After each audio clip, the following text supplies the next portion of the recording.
Salut à tous, c'est Falk, j'espère que vous allez bien et aujourd'hui on se retrouve pour parler de cette Coupe du Monde des clubs parce que en effet, j'en ai rapidement parlé lors de la vidéo d'Actu Bundesliga 3 mais au final, mis à part les pronostics et cette vidéo où j'en parle rapidement, j'en ai pas vraiment reparlé de ce tournoi et pourtant on arrive en quart de finale et deux clubs allemands sont qualifiés. Et en vrai, c'est plutôt dingue de se dire qu'avec tous les clubs qualifiés pour ces quarts de finale de la Coupe du Monde des clubs, l'Allemagne en Europe, c'est le seul pays à avoir deux clubs en quart de finale avec le Borussia Dortmund et le FC Bayern, qui étaient d'ailleurs tout simplement les deux seuls clubs allemands appelés pour cette compétition. Parce qu'au final, sinon, on se retrouve avec un club de Ligue 1 qui est le PSG, un club de la Liga qui est le Real Madrid, on a aussi Chelsea qui représente l'Angleterre, mais sinon on a Al Hilal qui a réussi à éliminer quand même Manchester City, qui est plutôt pas une mince affaire, bravo à eux. Et on a sinon deux autres clubs sud-américains avec Palmeiras et Fluminense.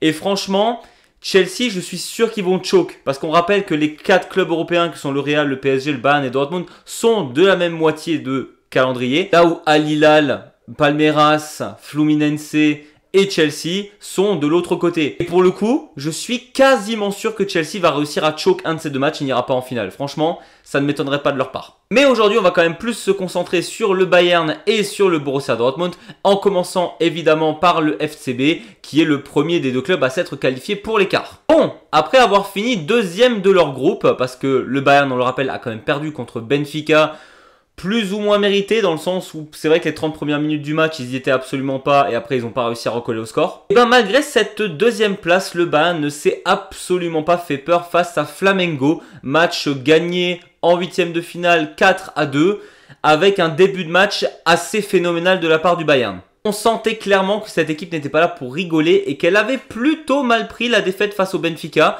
C'est simple, les 10 premières minutes du Bayern, j'ai rarement vu le Bayern aussi étouffant. En tout cas, dans cette compétition, ça n'avait pas été le cas même face à Auckland où ils ont gagné quand même 10-0. Une chose qu'on ne peut pas enlever au FC Bayern, c'est qu'ils prennent, en général en tout cas, leurs adversaires au sérieux et qui sont généralement aussi là pour abattre l'ennemi. Et clairement, ils ont perdu contre le Benfica, ils ont fini deuxième, donc techniquement Flamengo était premier de leur groupe. Et donc, les gens disaient que Flamengo était favori par rapport au classement. On sait très bien que le Bayern était par principe favori. Et ils l'ont montré lors des 10 premières minutes où Flamengo n'a tout simplement pas vu le jour. Premier but à la 6e minute sur corner. Alors oui, effectivement, c'était un contre son camp de la part du joueur brésilien. Mais en même temps, au vu de la pression que leur mettaient les joueurs du Bayern depuis 6 minutes, ça ne m'étonne pas qu'une erreur soit aussi rapidement arrivée parce que clairement Flamengo ne s'attendait pas à un Bayern aussi fort dès l'entrée de jeu.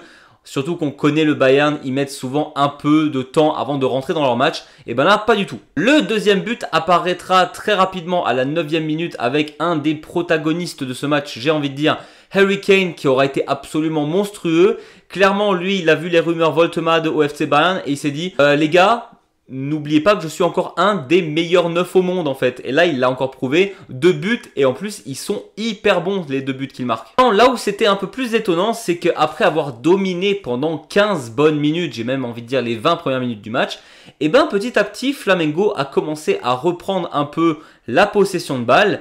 Et le Bayern, au lieu d'étouffer son adversaire et de mettre directement le 3-0, ils ont laissé cette équipe de Flamengo jouer. Et c'est pas parce que c'est une équipe brésilienne qu'elle est forcément mauvaise. Bien au contraire, même si on a tendance à dire que les joueurs techniques d'Amérique latine viennent en Europe, ça reste l'Amérique latine et les joueurs sur place sont quand même plutôt techniques. C'est vrai qu'on a tendance à oublier le jeu collectif. En tout cas, Flamengo ne m'a pas impressionné sur les passes. Par contre, au niveau du dribble et de la percussion, ils sont hyper forts. On aura par ailleurs un Manuel Neuer absolument majestueux qui nous gratifiera d'un magnifique arrêt à bout portant. L'AMA qui se fait totalement avoir par l'attaquant de Flamengo et tout simplement le bras ultra solide de la part de Neuer qui arrête un ballon qui est à 4 mètres de lui. Mais c'était déjà le premier coup d'alerte de la part de Flamengo qui prenait petit à petit le dessus.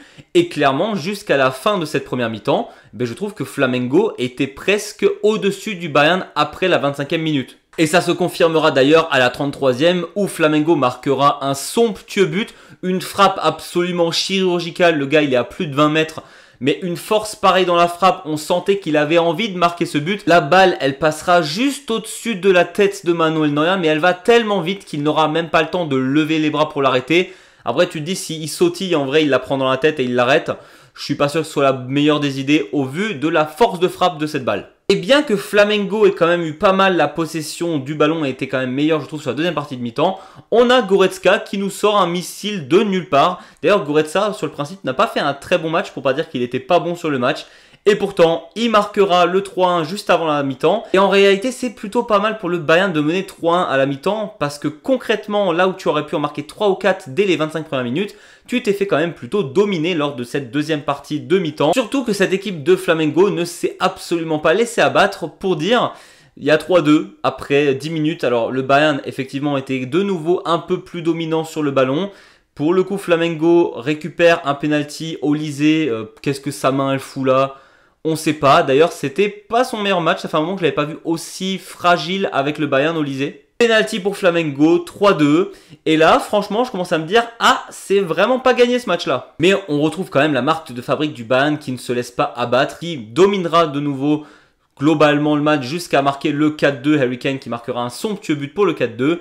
Et à ce moment-là, Flamengo a tout essayé pour essayer de revenir au score. Mais pour le coup, sincèrement, cette équipe de Flamengo m'a quand même bien impressionné sur la tactique, surtout sur la technique des joueurs. Le Bayern reste quand même le FC Bayern et donc très solide, passe au tour suivant et affrontera prochainement le PSG. Équipe qui ne s'est pas laissé prier, qui a vu l'Inter de Miami, qui s'est dit bah on va les écraser.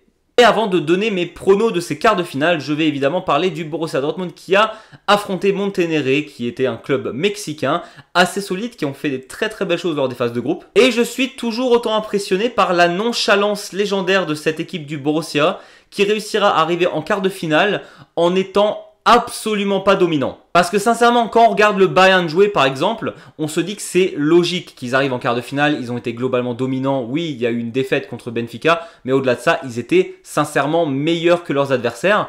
Le Borussia Dortmund a l'air toujours plus ou moins au même niveau que leurs adversaires, et pourtant ils terminent premier de leur groupe et ils battent de manière plus ou moins logiquement cette équipe mexicaine. Je dis plus ou moins logiquement parce que finalement ce match me rappelle un peu celui du FC Bayern, où on a une domination assez folle de la part du Borussia Dortmund lors des 25-30 premières minutes. Franchement, à ce moment-là, l'équipe mexicaine a eu quelques occasions, mais franchement, c'était très très mince. Et le Borussia mènera 2-0 de manière totalement logique. Sauf que c'est le BVB. Et Dortmund, quand ils mènent 2-0, au lieu de mettre le couvercle, eh ben, ils arrêtent de jouer. Et ça, c'est vraiment un truc qui m'énerve avec cette équipe de Dortmund. On a vu ça toute l'année. Et ils continuent pendant cette Coupe du Monde des clubs. Parce que très sincèrement... Quand je vois le match au global, cela ne m'aurait pas choqué que l'équipe mexicaine revienne à 2-2. Déjà, il y a eu 2-1 à la fin du match, donc on voit que c'était beaucoup plus serré que prévu. En tout cas, quand on voit le début de match, on ne s'attend pas à un 2-1 à la fin. Déjà, la défense Zule Anton, désolé, mais waouh, c'était très très compliqué. Heureusement que Kobel, le gardien du Borussia, est dans les buts. Je pense que le Borussia se fait éliminer en 8e si Kobel n'est pas là. Svensson et Nmecha absolument pas convaincants au milieu de terrain de ce Borussia Dortmund là. Alors oui, Bellingham fait un très bon match. Pascal Gross, on va dire qu'il a ses moments où il est très bon et d'autres moments où on se demande vraiment ce qu'il fout sur le terrain. Ce qui me rend presque le plus triste avec cette équipe de Dortmund, c'est que l'entrée de Sabitzer et de Julian Brandt, c'est une catastrophe absolue ces deux-là. Brandt, ça fait vraiment depuis le début de l'année qu'il ne fait plus rien à Dortmund. Sabitzer, ça dépend du jour, mais ce jour-là, c'était horrible. Bon, et heureusement que tu as Guirassy et Adeyemi qui se trouvent très très bien en attaque. Parce que sans ces deux-là, bah, clairement, le Borussia, c'est fini. En fait, tu as Kobe et l'attaque. La défense, c'est plutôt pas bon. C'est même plutôt très fragile. Le milieu, c'est très très moyen. L'attaque est bonne. Heureusement pour Dortmund. Mais c'est vrai que je ne m'attendais pas à voir le Borussia Dortmund se faire vraiment dominer lors de toute la deuxième mi-temps. Même si c'est pas forcément reflété dans les stats, et ben la rencontre était quand même plutôt dans les mains des Mexicains lors de la deuxième partie du match. Et c'est assez flippant avant de rencontrer le Real Madrid. Équipe qui a quand même un peu plus galéré face à la Juve que Paris a galéré contre l'Inter de Milan. Que oui, aujourd'hui, je fais cette vidéo parce que le Bayern et Dortmund sont en quart de finale. Est-ce que les deux se rencontreront en demi-finale? Sincèrement, je suis pas très serein. Déjà, si je dois rester sur le Borussia Dortmund face au Real Madrid, je trouve, en tout cas personnellement, que le Real n'est absolument pas impressionnant lors de cette Coupe du Monde des clubs. D'ailleurs, je trouve que pas beaucoup d'équipes sont vraiment impressionnantes. On sent, même si Meula a dit le contraire, que la fatigue est ultra forte due à la chaleur sur place et tout simplement à la saison que tous les joueurs ont dans les pieds. Je ne parle pas que des Européens, je parle vraiment de tout le monde. On sent que les joueurs sont fatigués. En tout cas, c'est beaucoup moins fluide sur le terrain, je trouve. Là où je me dis que Dortmund a peut-être une petite chance, c'est que le Real Madrid essaye de se trouver encore. Xabi Alonso vient quand même d'arriver il n'y a même pas 2 mois. Donc l'équipe essaye de se trouver par rapport au nouveau style de jeu de son coach. Et on ne s'attendait pas à ce qu'un jeune du Real, qui est Gonzalo Garcia, fasse une si belle compétition. 3 buts en 4 matchs, c'est absolument phénoménal. Là, c'est la question qui se pose. Est-ce que le Real Madrid va recompter sur Mbappé qui revient, je crois, d'une énorme maladie qu'il a eue sur place? Ou est-ce qu'ils vont continuer avec ce jeune qui va trouer la défense du Borussia Dortmund? En tout cas, de ce que j'en vois pour l'instant, il est meilleur que la défense de Dortmund, ça c'est sûr. Et d'un autre côté, pour moi, le Borussia a vraiment les armes offensives pour faire mal à cette défense du Real Madrid. N'empêche que sur un match entier de 90 minutes ou voire prolongation, ça ne m'étonnerait pas que ce match se termine en prolongation. Le Real, pour moi, m'a l'air quand même encore meilleur que le Borussia Dortmund là.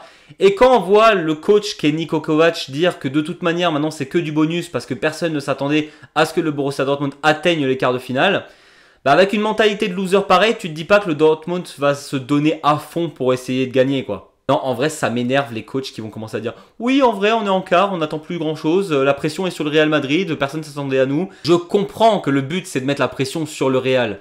N'empêche que cette mentalité, j'aime pas. Tu es dans cette compète, ton but c'est d'aller le plus loin possible. Et si on peut avoir une demi-finale entre Allemands, eh ben let's go en fait. Pour le coup, et étonnamment, je pense que Paris pour l'instant c'est le meilleur club de cette compétition. Avec le Bayern justement, pour moi c'est les deux meilleurs. Mais pourtant, je suis un peu plus serein pour le Bayern qui m'a l'air avoir beaucoup plus d'armes pour affronter ce PSG là. Attention, je ne suis pas en train de dire que le Bayern va écraser Paris. Je pense qu'il y aura match, clairement c'est équilibré et je pense même que le vainqueur de PSG Bayern ira en finale de cette Coupe du Monde des clubs. Si toute l'équipe se met au diapason, continue à défendre comme elle le fait depuis le début de cette compétition, franchement j'y crois. Taha, il s'intègre petit à petit, mais bon, c'est pas ça encore. Il y a un monde où il se fait quand même trouer par Dembélé et ce qui me fait vraiment très peur, c'est Stanisic qui va affronter Désiré Doué. Parce que Stanisic, depuis le début de la compétition, c'est pas bon. De l'autre côté, je m'en fais pas trop. Kvaratskhelia, Laima, il a clairement les armes pour ne pas se faire trouer lors de tout le match. Évidemment, il y a 2-3 fois où il va se faire avoir. Mais globalement, il est assez fort défensivement. Et surtout, il a un mental de feu, Laima. Donc ça, à la limite, je m'en fais pas. C'est vraiment plus du côté de Stanisic où j'ai un peu peur. Et en même temps, le PSG devoir affronter Musiala, qui sera, je pense, de nouveau titulaire après sa blessure face à Boca Juniors, Olise, Kane et Coman. Ça va pas être une partie de plaisir pour la défense du PSG non plus. Et au milieu de terrain, il y a un vrai match, vu que pour moi, actuellement en tout cas, Vitinha et Kimmich sont les deux meilleurs milieux du monde depuis quelques mois maintenant. Et donc, je vais quand même être un peu chauvin, cette fois du côté allemand, et dire que le FC Bayern va gagner de manière très compliquée. Je pense qu'il y aura peut-être un 2-1. Je vois pas les deux clubs ne pas marquer au moins une fois. Et peut-être que le Bayern marquera un de plus ou 3-2, je ne sais pas. Peut-être que ce sera même prolongation tir au but. Mais j'y crois vraiment à cette équipe de Munich. Et on se retrouvera la semaine prochaine. Le Bayern aura perdu 4-1. Et j'arrêterai de faire des pronos. Sinon, je pense que Fluminense battra Al Hilal. Voilà, ça c'est mon petit pari, même si j'ai l'impression que les gens partent plus sur Al Hilal en général. Et je pense que Chelsea va quand même gagner contre Palmeiras. Et perdre ensuite contre Fluminense en finale. Ça c'est mes petits pronos. On verra bien ce que ça donne. Voilà, c'était tout pour moi. J'espère que cette vidéo vous a plu. N'hésitez pas, vous, à me dire qui atteindra la finale de cette Coupe du Monde des clubs et ce que vous pensez globalement de cette compétition. N'hésitez pas non plus à vous abonner ou mettre un petit pouce vers le haut. Nous on se retrouve très vite pour de nouvelles vidéos Bundesliga et football. Et d'ici là, je vous dis, servus!